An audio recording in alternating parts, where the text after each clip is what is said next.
Oaks, a house in the country which I rented for the summer. As an author, I write tales of mystery and murder.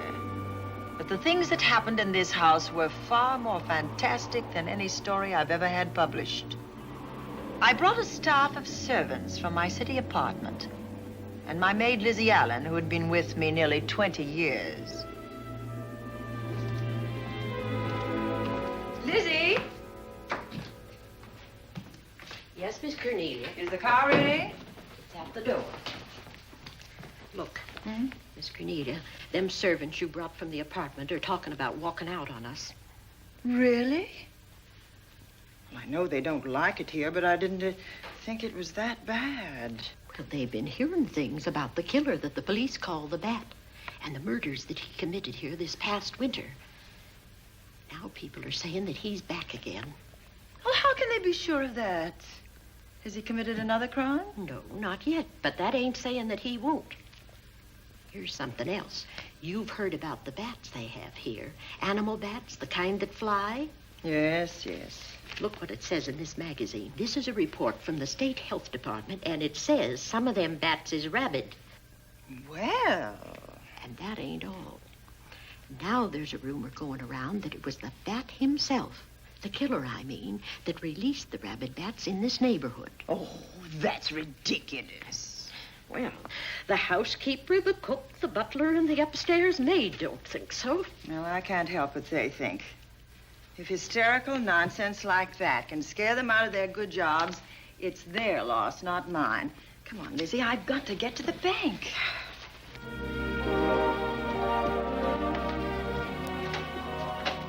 Drive directly to Zenith Bank, Warner. I'm afraid we'll have to hurry. It's near closing time. I'll get you there, Miss Van Gorder.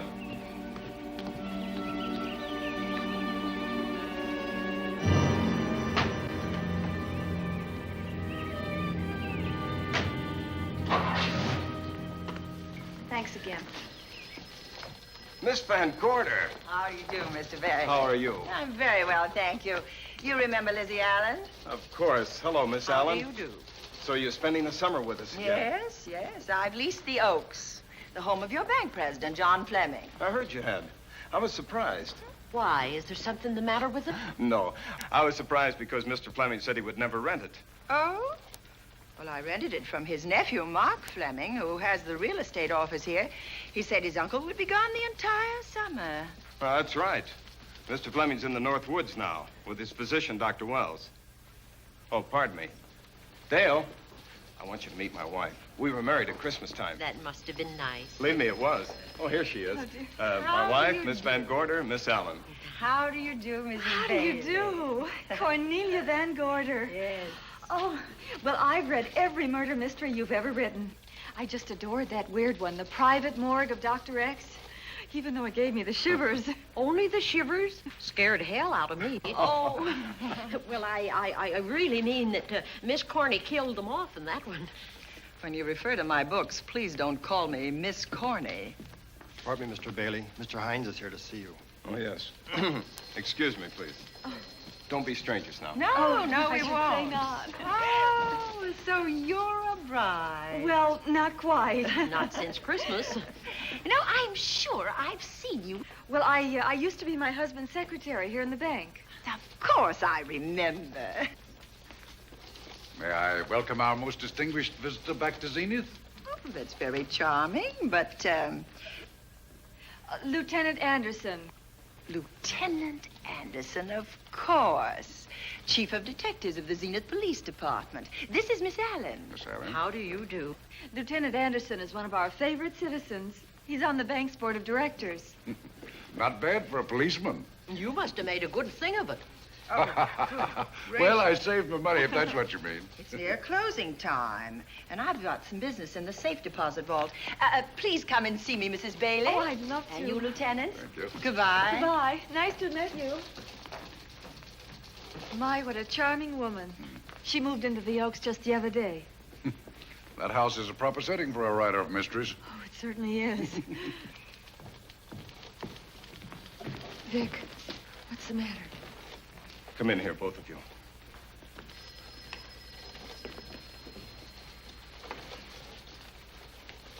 Andy, we're in trouble. Wendell Hines came in to pick up $350,000 worth of bonds that we were holding as collateral for a loan. They were kept in our special vault. Mr. Fleming and I are the only officers of the bank who have access to that vault. So? The Hines bonds are gone. That's not all. Other negotiable securities are missing. From what I can gather, short of a careful check, the bank has been looted of over $1 million worth of securities. You'll have to notify Fleming. I wish I could talk to him. Unfortunately, he and Dr. Wells are deep in the woods. They can't be reached by phone.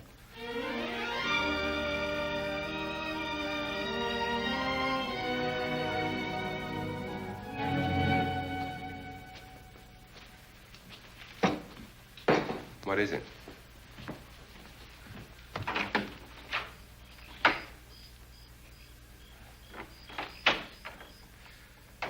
I thought I heard someone on the path coming from the lake. Had an idea it might be that guide of ours. Oh, Sam won't show up until morning. It's a 20-mile canoe trip from here to civilization. 5 will get you 10. Sam has a message for me.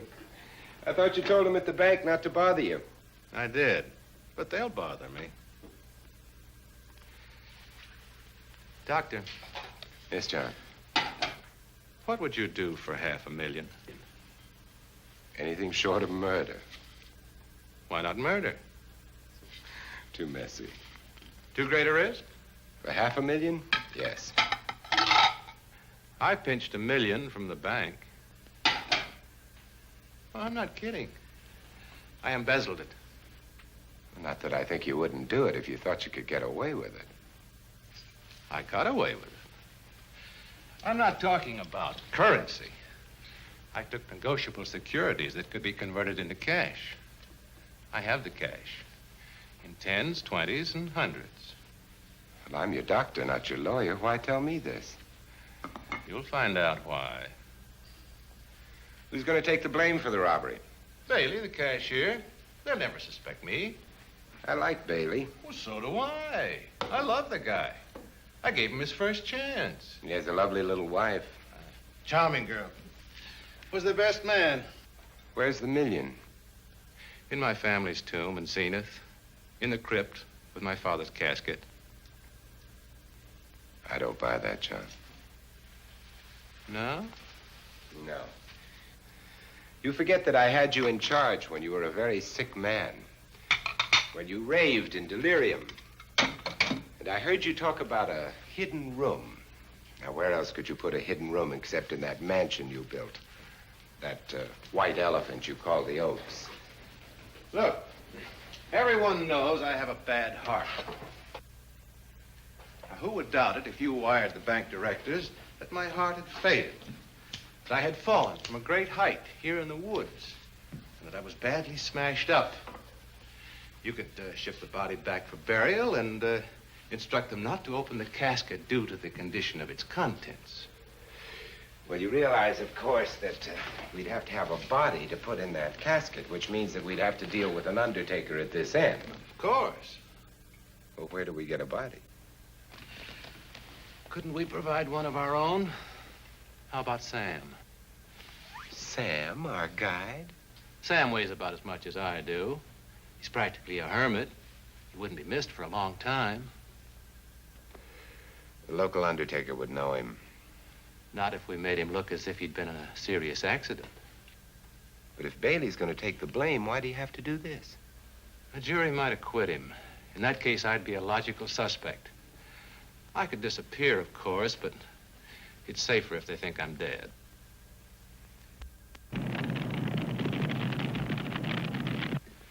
What if I don't go for this deal?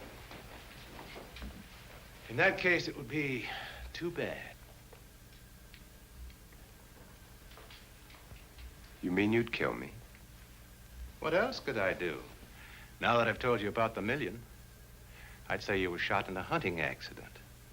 Now, look, Doctor, if you can find another body instead of Sam's, it's all right with me. There's $500,000 in it for you. I'll do my best. I smell smoke. So do I. What's that noise?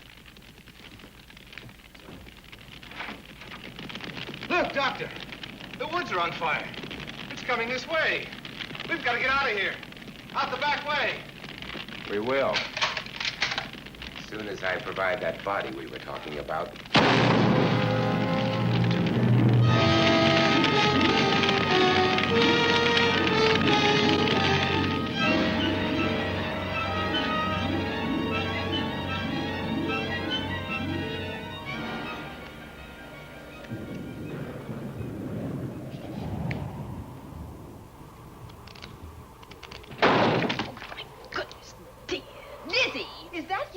Yes, Miss Cornelia.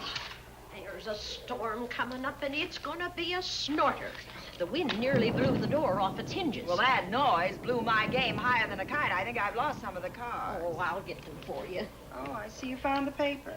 Drat that paper boy, scooting by on his bicycle, just chucked it into a clump of bushes and let it go at that. For land's sake, Mr. Vic Bailey's been arrested. Oh? I think. Victor Bailey, vice president and cashier of the Zenith Bank, was arraigned before United States Commissioner Alvin Fielding, charged with the embezzlement of over $1 million. I can't believe Vic Bailey had anything to do with that robbery. Oh, well, I see our landlord is home again. Landlord? Mr. Fleming.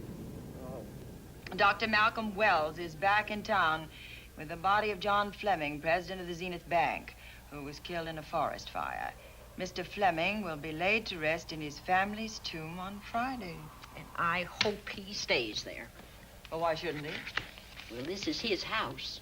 And ever since he died, some funny things have happened here. For instance? The housekeeper, the cook, and the butler said that they heard strange noises at night. And the upstairs maid swore that she met a man without a face coming up the back stairs.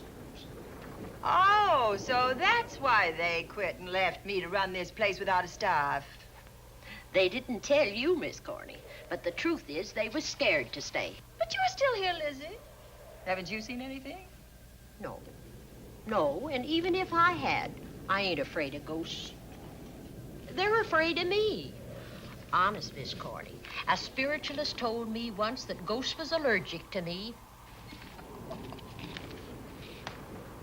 But this Bat feller they keep talking about in the paper, I guess he'd be different. No, I don't think you'd have the same effect on him. Oh, dear. What are they trying to do? Drive people away from this part of the country? Why, what does it say about the bat? Specialty seems to be killing women. My goodness, 2 of them in one night. All his victims died the same way, like their throats had been ripped open with steel claws. That's a charming little caper. I'll have to try it sometime. In a book.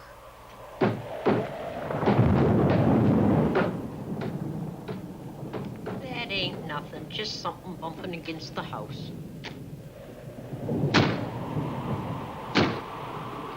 That's just the wind banging a door. Pay no attention to it. Listen to this.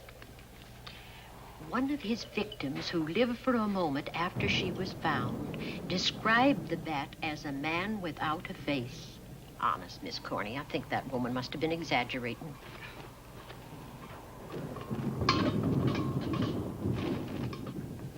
That's just that heavy tapestry at the top of the stairs. I know. I've heard it before on a windy night. That sounds as if there was someone on the stairs. I know there isn't. At least there shouldn't be. There ain't. Them's just the noises you hear in any old house on a windy night. It says here that the bat never leaves no fingerprints. That's understandable. Having no face, he probably has no fingers either. Lizzie!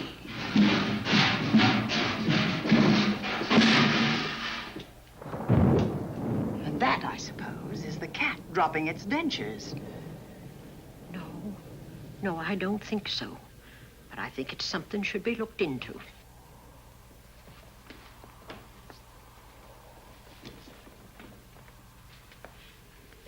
What chucked him down here? The wind, I hope. There must be a window open up there. No, Lizzie. Let him lay. Let him sleep it off. I hope the power lines don't go down, put the lights out. Now, we'll check the windows in the living room and draw the curtains, and then we'll go to bed. Yes, ma'am.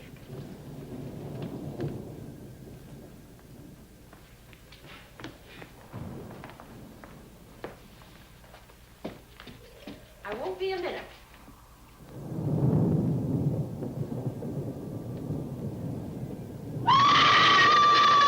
Gordy! Oh! What is that? Oh, when I went to get the tape, I turned the latch off. I forgot to turn it on again. He's out there. He was coming in. He might have got you. Oh, but he didn't, and he's still out there, thanks to you. Now, you hurry now, and we'll call the police. No, I won't leave you, Miss Corney. Are you okay? Yes, ma'am, I'm okay. Okay.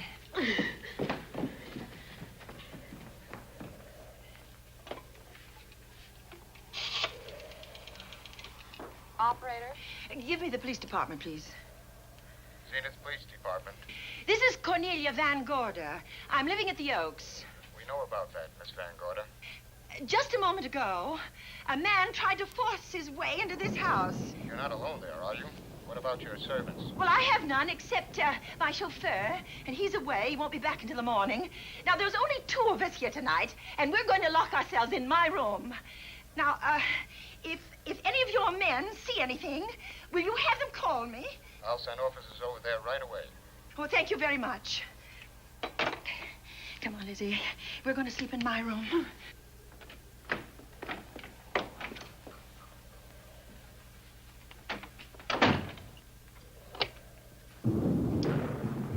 Well, nothing can get at us in this room now, I think. This door seems good and solid. Like the door to a tomb.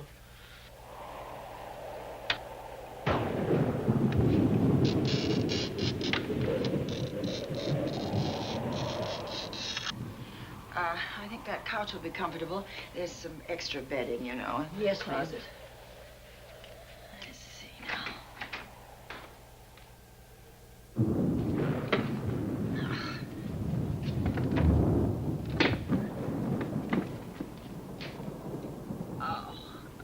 Huh? No bolt.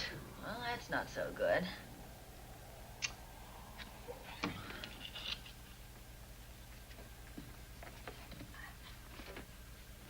What's that for?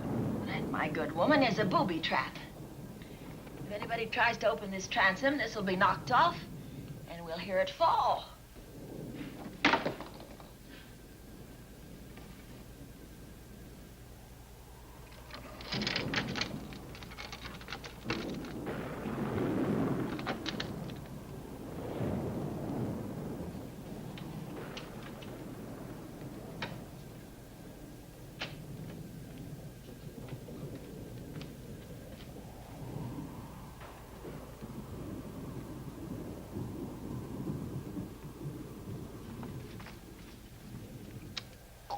Fiddlesticks. I forgot my night things, my robe, my gown, and my slippers. I'll go get 'em now. Now, wait a minute, Lizzie. I'll go with you. Now, don't you bother, Miss Cornelia. My room's just down the hall. Lizzie, I told you to wait. It's all right. I'll only be a second. Get in here. Get in here.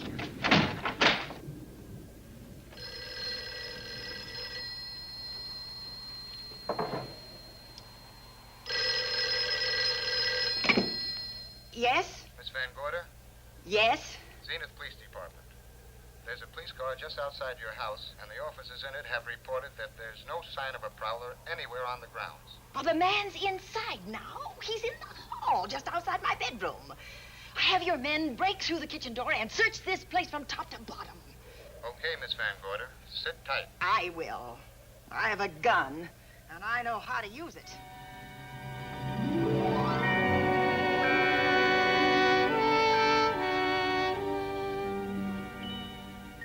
Oh, relax. Relax, Lizzie. The police did a good job. They couldn't find anybody in here. But we both saw him, Miss Cornelia. All right, so he got away. But there are men on guard outside, so just try and get some rest. There's nothing can get at us here.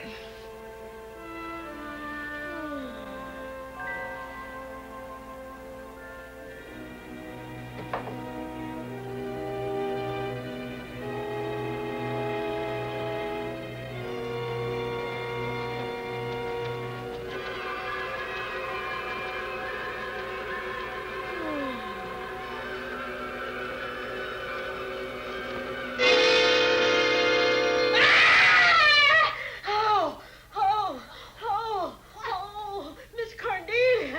Miss Cornelia! What's the matter? Oh, nonsense. You've had a nightmare. Maybe I did. But there was a bat and it bit me. And it flew in that closet. Oh, good gracious, Lizzie, you're right. Oh. Oh.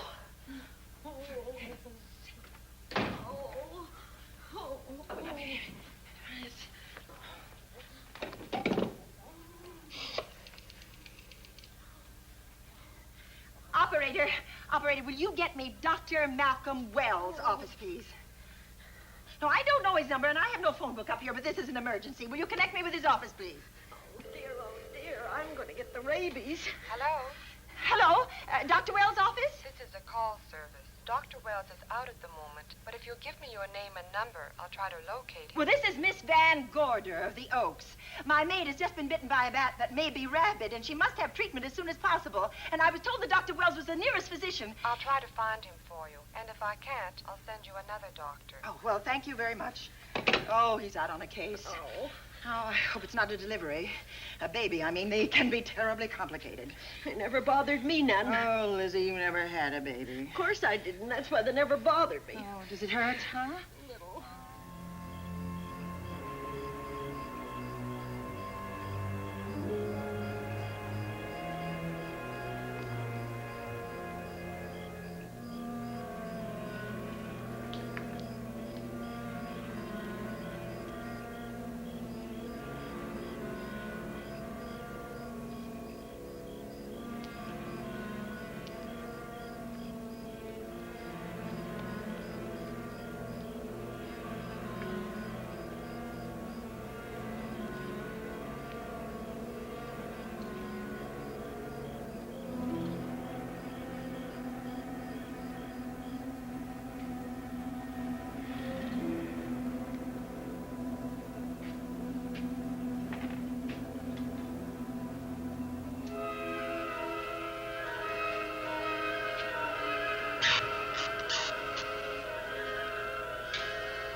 Dr. Wells?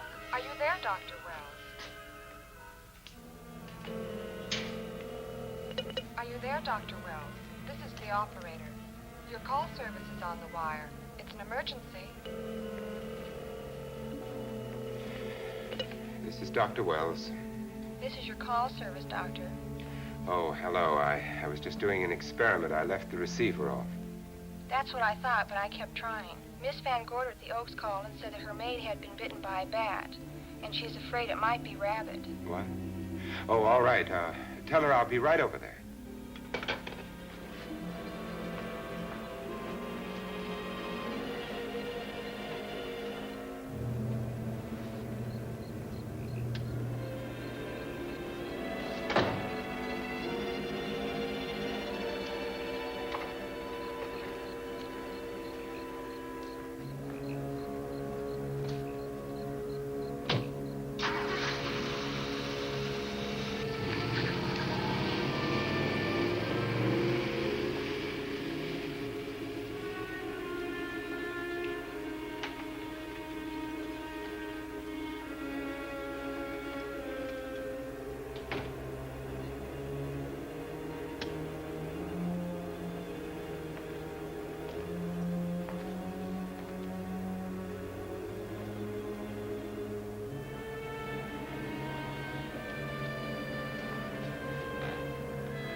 Who's there? Dr. Wells. Come in. Good evening. Oh, I'm so glad they found you, Doctor. Well, I reached my office shortly after you called. How is your maid? Is she in any pain? No, she doesn't seem to be. Did the bat get away? No, I believe it's still in my bedroom. Oh, good. I'll want to examine it. There you go, Miss Allen. Now you'll feel better? Doctor, have I got the rabies? Well, I can tell you better after I've examined the bat's brain under a microscope. That thing's got a brain? Oh, you'd be surprised.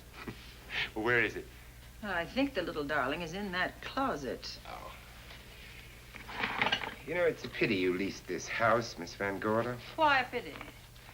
Well, my dear lady, I don't want to alarm you, but... Oh, well, after tonight, nothing can alarm me. Yes, I understand. It must have been terrifying. So many unexplainable things have happened here. There's something about the place. Your servants must have sensed it when they walked out on you. An apprehension of disaster. Well, let's see. Aha! Yes. There he is. All right, now, take it easy. Nobody's going to hurt you. Quiet now. Quiet.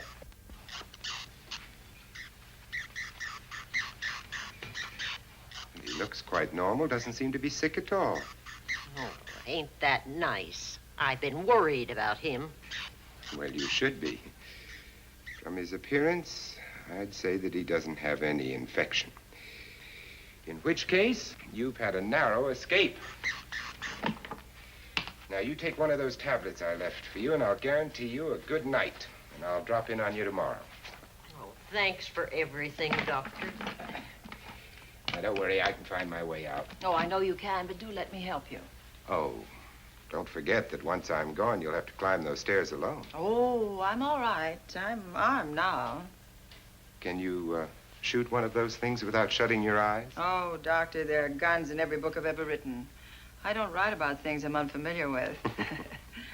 Lock the door, Lizzie. Good night. Yes, ma'am. Good night, Doctor. Accident? No, the wind blew him down. Oh. I think. Oh. Did you know that young Mark Fleming leased you this house without notifying his uncle? No, I didn't. Well, it doesn't matter now. John Fleming is dead and Mark's his heir. But if John were alive, he would warn you to leave here, Miss Van Gorder. Really? Yes. It's been a tragic place for anyone who ever lived in it. Well, good night. Good night, Doctor. Who's out there? Nobody you need worry about, Doctor. Oh, it's Andy. That's right. Oh, good evening, Miss Van Gorder. Good evening, Lieutenant.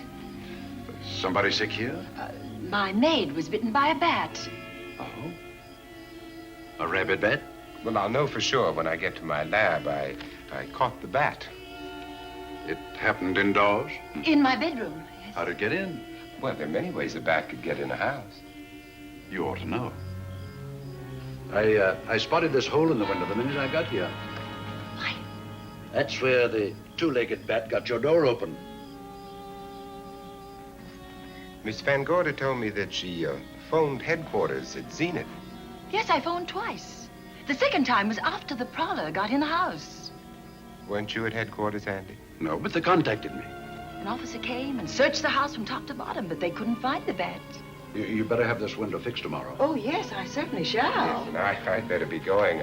I'm due in surgery at 8 o'clock in the morning. Good night. Good night, Doctor. There'll be a man patrolling the grounds all night, Miss Van Oh, Gorder. thank you. And nobody inside, Andy?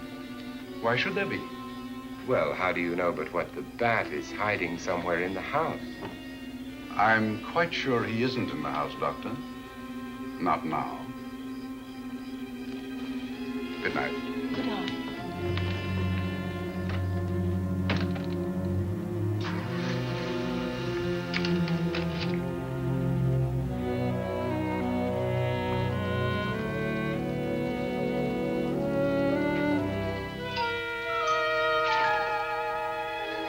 Hi, Andy.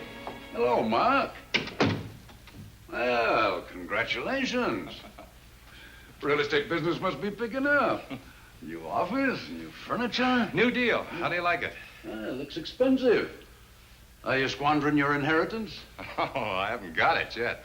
Well, the paper says John Fleming left his entire fortune to you. Funny thing about that entire fortune is that we can't find it. No kidding. Oh, all Uncle John had in his bank account was a couple of $100. And his safe deposit box was empty. If we don't find that missing million, mine will be empty, too. How come? Well, all my savings were invested in Zenith Bank stock. The examiners won't certify the bank is solvent until those stolen securities are found. So the stockholders have voted an assessment that'll wipe some of us out. It's a since those securities have been converted into cash. And if I can't find that cash, I'm sunk. Well, where are you going to look for it, Andy? Here in Zenith. Your uncle wouldn't take $1 million on a hunting trip, would he? You suspect Uncle John? Why, Andy, he founded the Zenith Bank. That'd be like robbing the family tomb. You think he wouldn't? Well, besides, Vic Bailey's fingerprints are all over the vault. Now, they didn't find any of Uncle John's fingerprints. Because he wiped them off. Can the defense prove that? They'll try to. Judy Hollander, Bailey's secretary, is a defense witness. And they believe her testimony will have a powerful effect on the jury. Oh, well, she has a powerful effect on me. Judy's a doll. Here's the book you mentioned, Judy. It's your newest one. Yes, it's just been published. You can have that copy if you wish. Oh, it's a first edition and you've signed it. Yes, of course. Thank you so much. May I serve tea now, Miss Van Gorder? Yes, please do, Warner. Thank you. Well, I see you've engaged new servants. Yes, of course. Well, how did you persuade them to live in this house? Well, Jane Patterson, my new housekeeper, knows this house better than you do, Doctor. Oh? She worked for John Fleming. And Warner was my chauffeur. Chauffeur turned butler? Yes, it's incredible. He can play any part at a moment's notice. Did you get a plumber, Warner? No, we can't get a plumber for 3 days, madam. What about that leaking pipe? The basement will be flooded in 3 days. Well, the pipe is no longer leaking. You mean it's dried up of its own accord? No, not quite. I packed the elbow where the water was coming out. Packed the elbow? Oh, where did you learn how to do that? Well, into each life, a little rain must fall, and a careful man learns to keep himself dry. Now, is there anything else that you require, Miss Van Gorder? No, not at the moment, Warner. Thank you, madam. Now, there's a character. How long did you say that he worked for you as chauffeur? About 3 months. Well, I hope he doesn't have a police record. My dear Dale, it may interest you to know that the last night of his life, John Fleming told me that he loved your husband like a son. If Fleming were alive today, he would be fighting to prove Vic's innocence. Could Mr. Fleming prove his own innocence? Miss Van Gorder, can there be any doubt about it? There will be when Miss Hollander testifies at Vic's trial. Oh? You know something that we haven't heard yet, Judy? Something I saw with my own eyes. She's not permitted to say what it was. My dear girl, I wouldn't think of asking her. But let's assume for a moment that Fleming did steal the $1 million. Now, what would he do about it? Where is it? Hidden someplace where he could lay his hands on it without getting caught in the act. Now, if I was writing this, instead of living in the middle of it, I'd hide it right here in this spooky old house. Under a loose floorboard or up a chimney? If Mr. Fleming had the nerve to steal $1 million, he'd make his plans well in advance. I'd say he'd prepare a place to hide it. Possibly when this house was being built. Now, I rented this place from Mark Fleming, his nephew. I wonder if he'd have the floor plans. I'll ask him. Yes. Lizzie, will you bring Mrs. Bailey the phone? Oh, you ask him now. His number is Summit 7537. Oh, thank you, Lizzie. Summit 7537. Not bad, eh, Andy? That means new business. Now, you see, somebody wants to buy a house. Mark Fleming speaking. Oh, hello, Dale. Well, hang on a minute, honey, while I see if I have him. It's Dale Bailey, all excited. Miss Van Gorder wants to know if I have the floor plans of the Oaks. Now, what would she want with the floor plans? Well, she suggested to me that your uncle might have hidden the bank loot there. Are the plans here? Somewhere in the house itself. Wait a minute, there is a place where Uncle Johnny might have kept those blueprints. What place? Well, I heard him talk about it a good many years ago. I can't be sure of the exact location. Anyway, I don't think the old boy had the guts to steal $1 million. But if I find those plans, I'll let you know, Andy. Hello, Dale. Look, honey, I haven't seen those plans since I was a kid, but I'll come over tonight and maybe we can find them. Thank you, Mark. We'll expect you. He seems to think they're here in the house somewhere. He's coming over tonight. Well, that's good. Dale and Judy are my house guests for the weekend.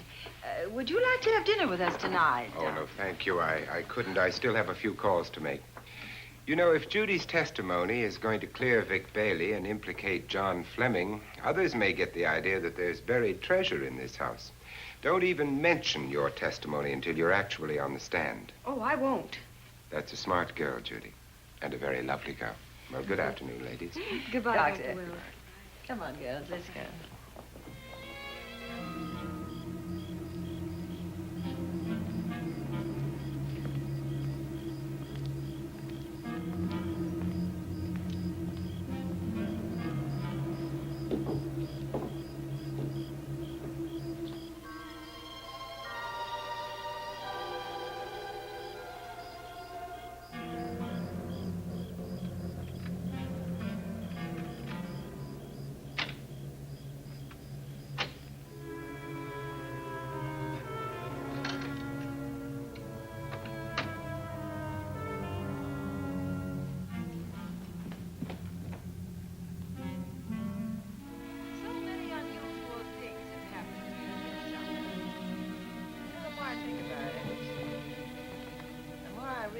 I should be putting them down on paper. Weren't you your husband's secretary, Dale? Yes, I was. Do you take shorthand? Mm-hmm.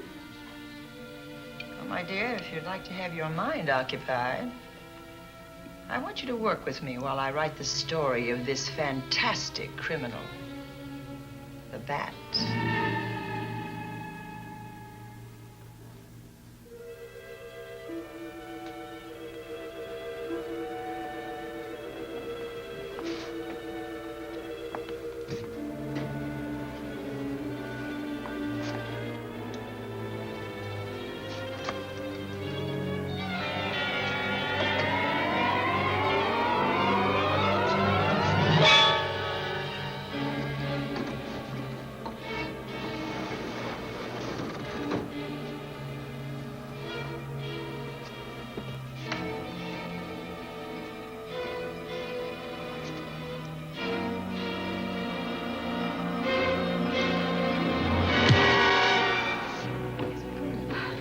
Wonderful dinner. Thank you. It's really nice. It's a good dinner, Lizzie, as usual. Wonderful. Oh, what a lovely piece of silver. It's an original, isn't it? Yes, they still use them in England for buffet breakfasts. Some hot water in the bottom. Keeps your kippers hot, your sausages, and your scrambled eggs. Interesting. It's very useful. Really nice.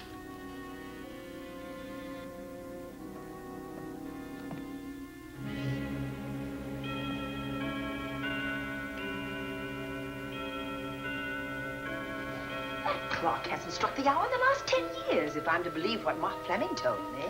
Why is it angled away from the wall like that? I don't know. Somebody must have moved it.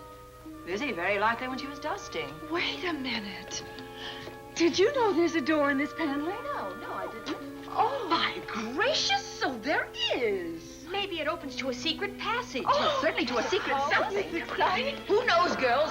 Be about to stumble on that missing million. Oh, this is panel. There's a panel. There must be some gimmick to it. There always is. Yes, it moves. It moves. It moves. Oh.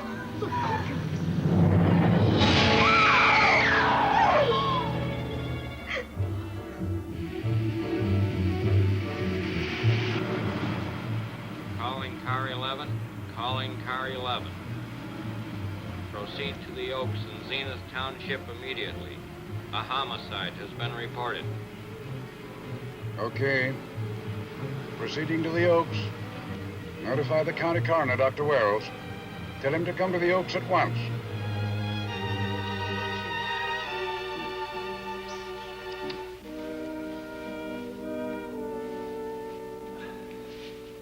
Horrible. As if his throat has been torn by some creature with fangs or claws. That's his sign. We found it on the others he killed. I'd hoped those reports that he was up to his old tricks again were pure imagination, but apparently they're based on fact. He's come back. Back to the scene of his kills. Yes, that's who I mean. That's who did this. The bat. Who found Mark? We all did.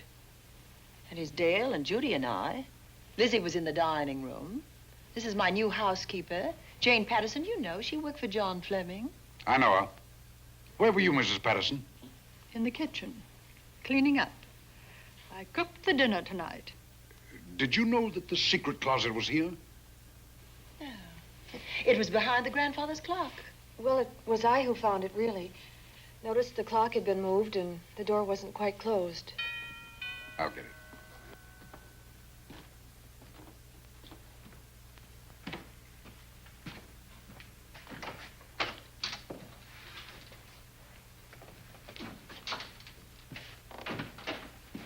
Who is it?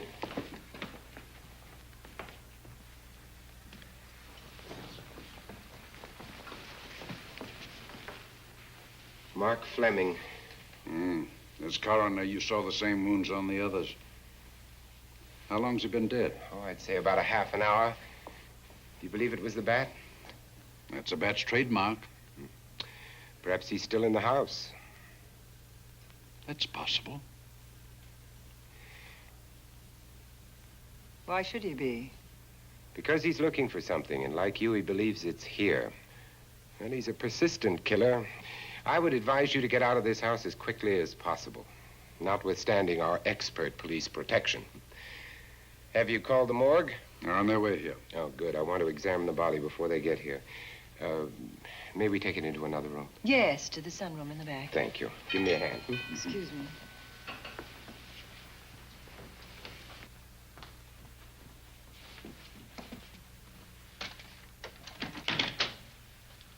Oh, Warner, where have you been?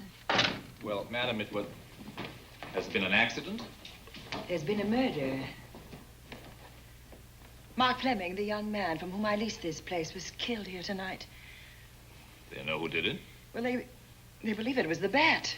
I'm sorry I had to use the front door, Miss Van Gorder, but I forgot my keys, and when I rang the bell at the kitchen door, there was no response. Oh, this is Warner, Lieutenant. He's my butler. He was my chauffeur. Why'd you promote him? But it's very difficult to find a butler. They don't like service in the country. Have you been a butler before? I've served in many capacities, sir, but this was my night off, and I forgot my keys. I heard that part. What time did you leave the house tonight? Oh, about 6:30. I had dinner at Wiley's Roadhouse. Can you prove where you spent the rest of the evening? I can try. Try hard. And don't leave the house. I'll get to you later. Very good, sir. I shall be in my room, Miss Van Gorder, if you need me. Yes, Warner. Surely you don't think he's... Warren and I've met before. I can't recall where or when, but I will.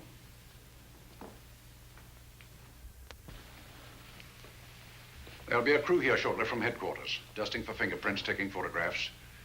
But in the meantime, Mrs. Patterson, you aren't leaving the house tonight, are you? No, Lieutenant. Don't. I'll talk to you in the morning. Good night. Good night, sir. Good night, Miss Van Gorder. Dale, I was with Mark Fleming this afternoon when you talked to him about the floor plans of this house. I heard him tell you he was coming here tonight. Dale called him at my request. She told me he was coming. Who else heard her tell you that? Judy, Lizzie. And that nice Dr. Wells. Dr. Wells. There are a few killers who kill for the fun of it. The bat very likely is a mental case, and I'm convinced that his crimes are motivated by his mania for personal gain. There's $1 million at large, and he's going to keep on hunting for it until he lays his hands on it. Now, these young ladies are staying here tonight? Yes, they're my house guests. Well, when my crew arrives, we'll be busy for a while, so I'd suggest that we go to our rooms? That's a very good idea. Come on, girls. What about a police guard for this house tonight, Lieutenant? You've got one. I'm going to cover this place tonight from the attic to the basement. If the bat makes another call, I'll have a little surprise for him. Who is he? Have you any idea?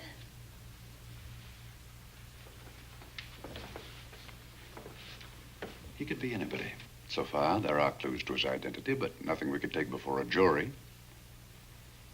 I am afraid we must look higher than the criminal world. He may be a merchant, lawyer, doctor, scientist, one of the pillars of his community. Ladies, lock your doors tonight. Stay behind them. I promise you you'll be safe. Good night. Good night, Lieutenant. Good night.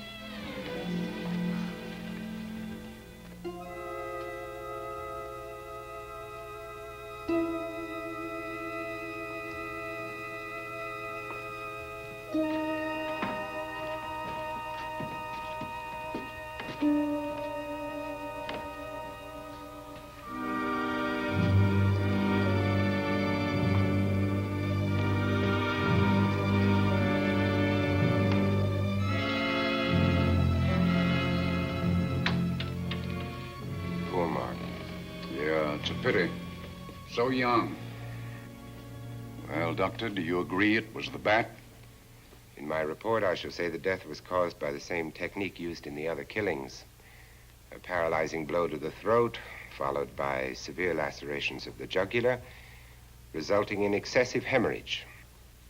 In a layman's language, he didn't know what hit him. Oh, he knew. But he didn't have time to think about it.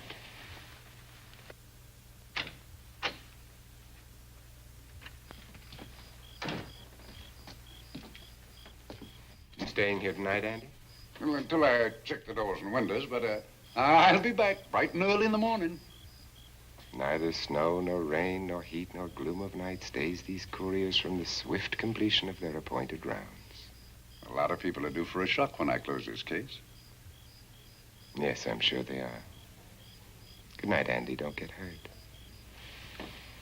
Good night, Doctor.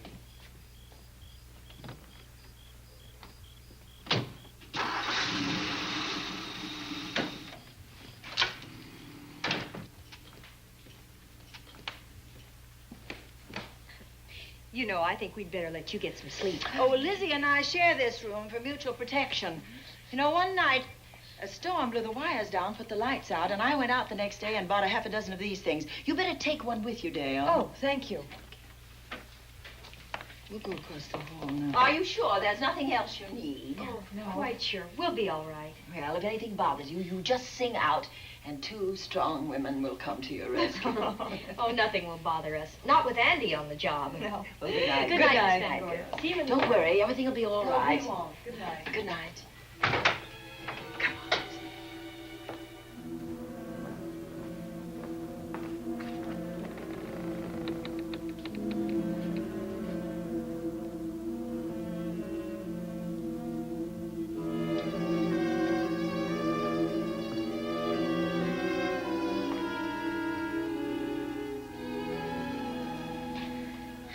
I don't think I'll sleep tonight. Me neither. All I can see is poor Mark Fleming staring at us. I thought that when people died, their eyes closed, as in sleep. Don't think about it. I'll bet you're thinking about it. No, I was thinking of my poor husband sleeping in jail tonight. Oh, Judy, I love him so much.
What's that noise?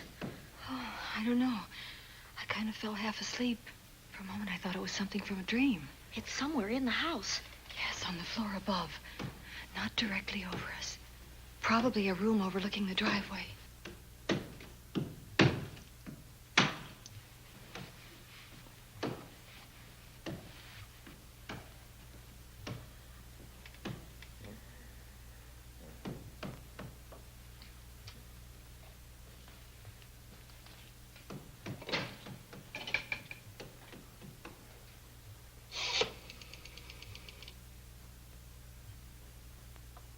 Should we call Miss Van Gorder? She'll hear it. How can she help but hear it? Oh, besides, we don't want her to think we're a couple of hysterical women. Well, I'm about to become one. Oh, I dear. had it for one night. Dale, you're not going out in that hall. I want to know what's happening up there. But Lieutenant Anderson said if we stayed behind our locked doors, we'd be safe. Vic isn't safe locked up in that jail. Oh, but suppose that stolen money is in this house. Mark Fleming seemed to think it was. Maybe that's what somebody's looking for. Oh, for heaven's sake, don't you hear that awful noise up there? Now, Lizzie, you've just got to stay awake. The house phone and the outside phone wires have been cut, and we can't get help. Where's that policeman? Oh, I don't know. Something must have happened to him. Now, go on, get on your robe. Oh, Dale, please don't go up there. I've got to. Think what it could mean to Vic. Now, you stay here. Oh, no. If you go, I go.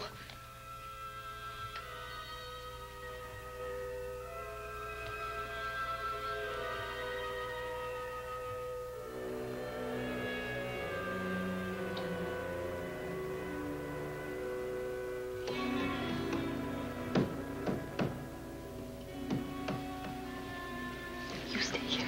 No, I won't let you go up there alone. You wait here. I'm going to see what it is. Oh, please let me go with you, Judy, Dale. will you warn me if anyone comes? I'll only be a moment. Now, wait.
Give her to me. I'll look after her. Poor baby.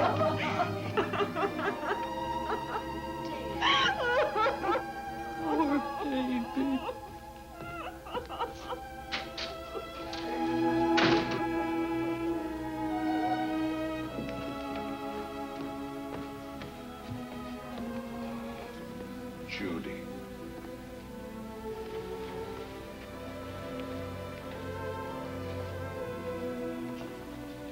The bat. Yes, the bat. He caught her at the head of the stairs. We saw him rushing down the stairs as we came out of the room. I hurled that after him. I hit him, I believe. I'm going to cover this place from attic to basement, you said. Well, what were you covering when that poor child was murdered? Where were you? I saw a man outside in the grounds. I went out there and hunted him. I heard him in among the trees, and so I followed the sound of him as far as the brook down near the back road. And then I lost him. I'd rather give my own life than have this happen to Judy. But I told you to stay in your rooms and lock your doors and stay there. What was she doing at the head of those stairs? That was my fault. They heard a strange noise, heavy pounding in one of the rooms on the 3rd floor. We all heard it. I wanted to see what it was. Judy, I wish she wouldn't let me go out by myself. I made her stay on the balcony. What about your new butler? Oh, well, he's in his room, I suppose. Oh, Mrs. Patterson. Oh, yes. Did you know what happened here? No, sir, but I heard the screams. I went to call Warner. We have rooms on the same floor, but he wasn't in his room. His bed hasn't been slept in. If Mrs. Patterson heard the screams, Warner could certainly hear them. You're quite right, sir. I heard them. Oh, you did? And where were you? Outside in the grounds. Miss Holland has been murdered. No. Oh, so you're surprised. Shocked. Well, I've seen better performances. I remember you now. Your name's not Warner. I've got a circular in my office with your picture on it. The Chicago police not so long ago were hunting for you in connection with the robbery. You're right again, sir. And they found me and they tried me and I proved my innocence and I was acquitted. That could have been a lucky break. Where were you when this child was killed? I told you before, sir. Outside. What were you doing there? I was following you. I saw you leaving the house and it seemed that you were hunting someone. I thought you might need some help. Oh, yes, sir. I followed your flashlight down through the trees. Then it disappeared. And then suddenly, as I was staring out into the darkness, I was struck by something on the back of the head.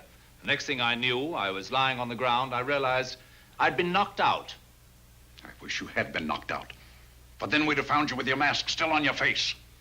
You were hit here in this house with this poker as you were rushing down those stairs after that child was killed. Oh, no, sir. You can't pin this on me. I'm not the bat. I've never killed. I couldn't kill. I won't take the rap for this.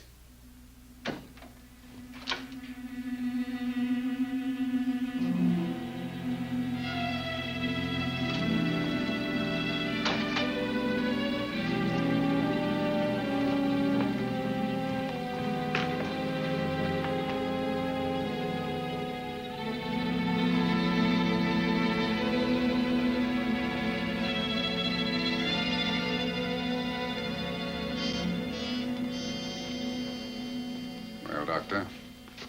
We have another case for the county coroner. You see, the bat came back.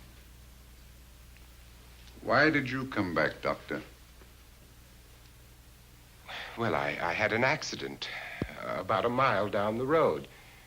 The right rear wheel of my car came off and I plunged into the ditch. This was the nearest house, so I came here to call for help. I thought I'd find you around, Andy. Physician, heal thyself. You must have been hit by something on the back of your head. I told you I had an accident. So you did, Doctor. So you did. I could be wrong. But maybe I'm not. We shall see. All right, dear, let's start a new chapter.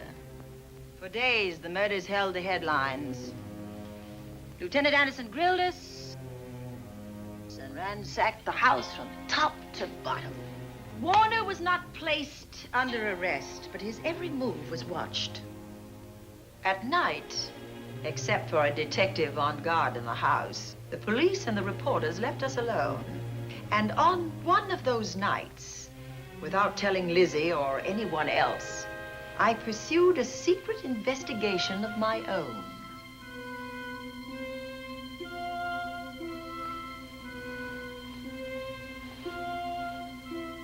It was in an empty room on the 3rd floor where we kept our trunks and other things.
Put him up, Pat.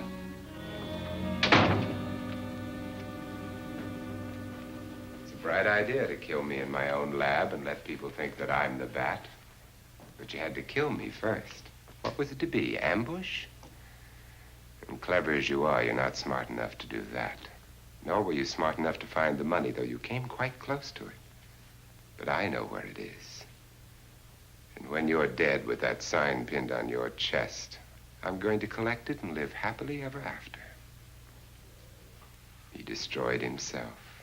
How true that will be. Well, goodbye, Bat. Here's a serum that will heal you whether you're rabid or not.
Something's wrong.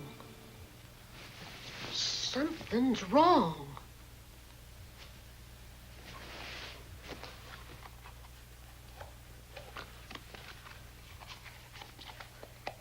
Miss Cornelia.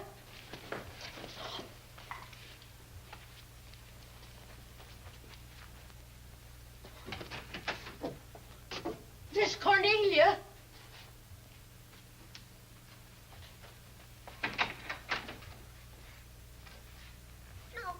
Where would she be going at this time of night?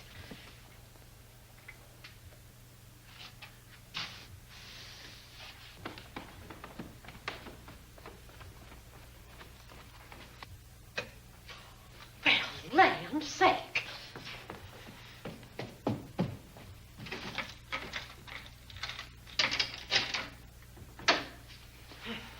Oh, I'd never.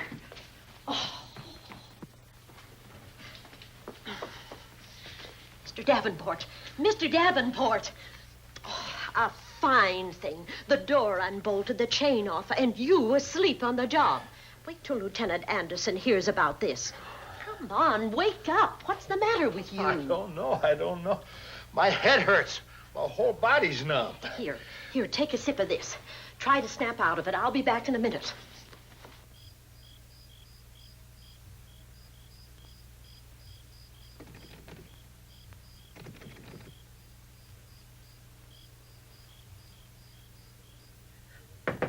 Hurry, will you? It's Lizzie.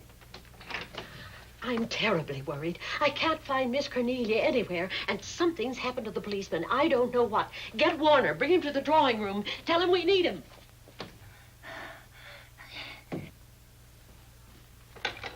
Are you all right now? Yeah, I'll be all right in a minute. I remember now. I took a drink of wine from that decanter there. Miss Van Gorder told me to help myself. She wouldn't put nothing in it? Well, somebody did. Somebody who knew I was on duty here. Then it was somebody that got Miss Van Gorder. I can't find her anywhere. Upstairs, downstairs, or in the basement. I told the housekeeper to get Warner. Lieutenant Anderson will want to know about this. Hello. Yeah, this is Davenport at the Oaks. We've got trouble here. Well, for one thing, I was drugged. Yeah. But I must have been knocked out because the maid tells me Miss Van Gorder is missing. Well, you better call Anderson and let him know. He's not at home. Well, where is he? Out on a case? What case? Dr. Wells. What else did they tell you about it? Oh, hurry, will you? We've got to find Miss Cornelia. Okay. Lieutenant Anderson is out on a case. Dr. Wells was found dead in a room next to his garage, murdered. Dr. Wells?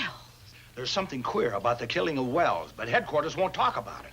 Lizzie, Warner isn't in his room. There's no sign of him anywhere. And I was supposed to keep an eye on that guy. Where's Miss Cornelia? That's what I want to know. Wait a minute. Didn't you say that the chain and the bolt were off of the front door? I certainly did. Well, maybe Miss Van Gorder went outside. Oh, she never would. We better look. I can't breathe. There's no air.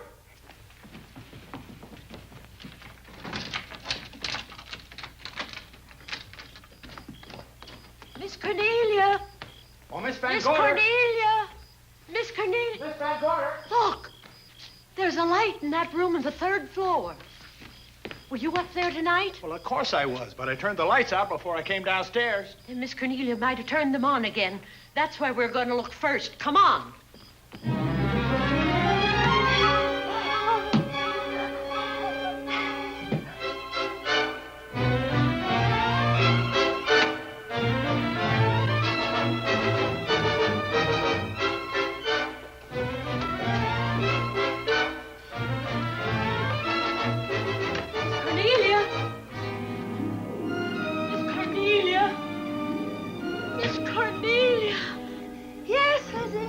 I'm here.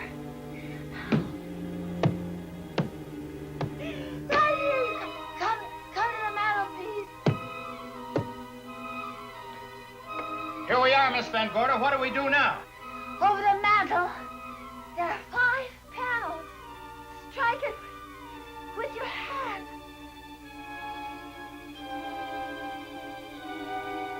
Which panel did you say, Miss Van Gorder?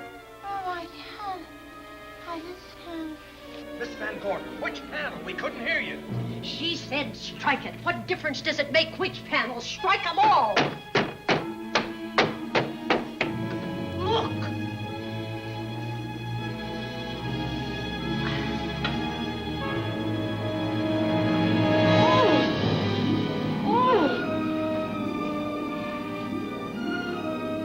Oh, it's all right now. It's all right, dear. Lizzie's here.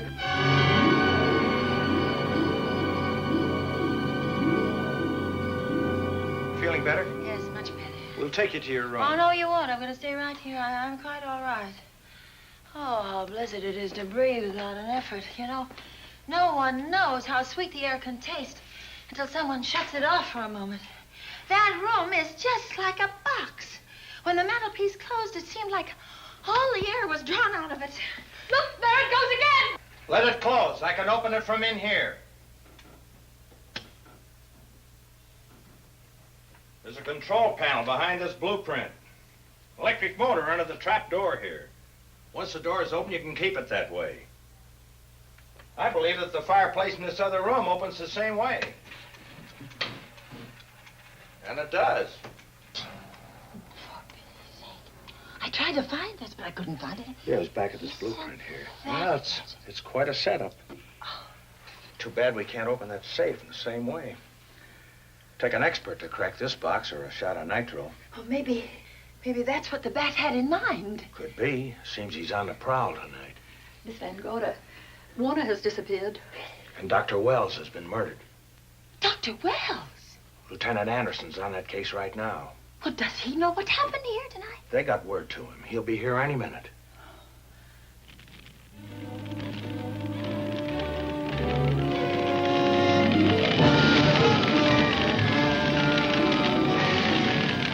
What's that noise? Miss Van Gorder, the garage is on fire. Scott, look at that.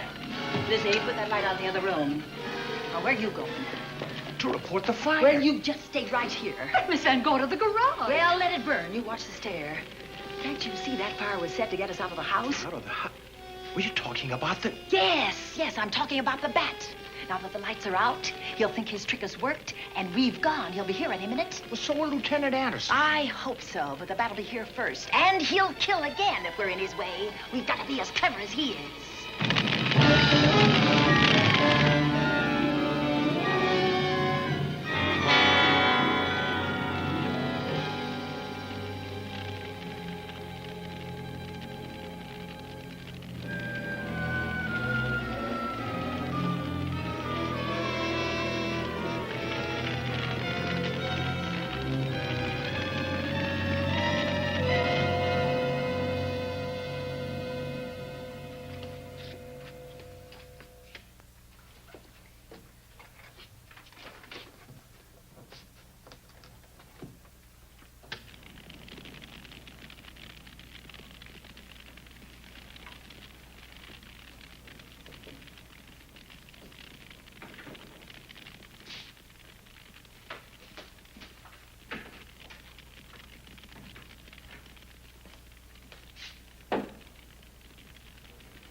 But you'll be safer downstairs. I'll take care of you. Well, the others can go, but I'm going to stay right here.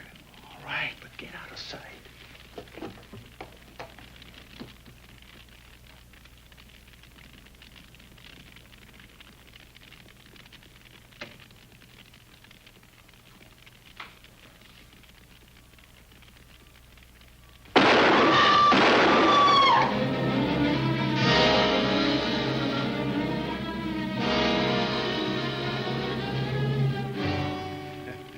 Let's face it, ladies, and get it over with.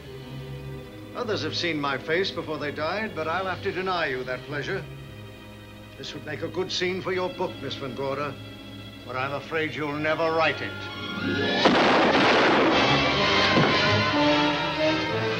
That is Warner. I could tell. You misjudged me, Miss Ellen. Warner!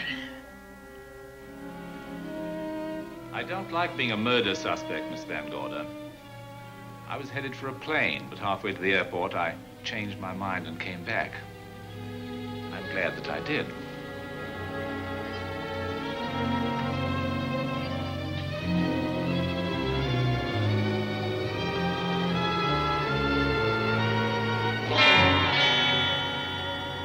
Why, it's Lieutenant Anderson.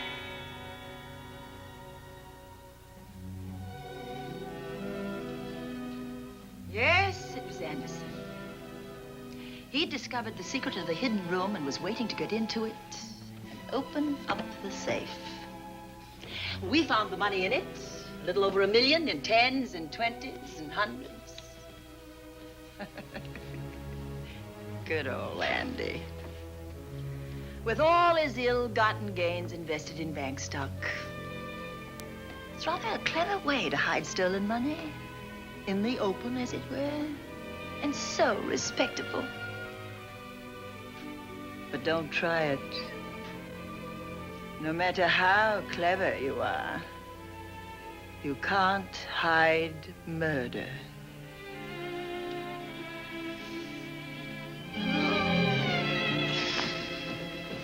Well, that's it, Dale. That's the end.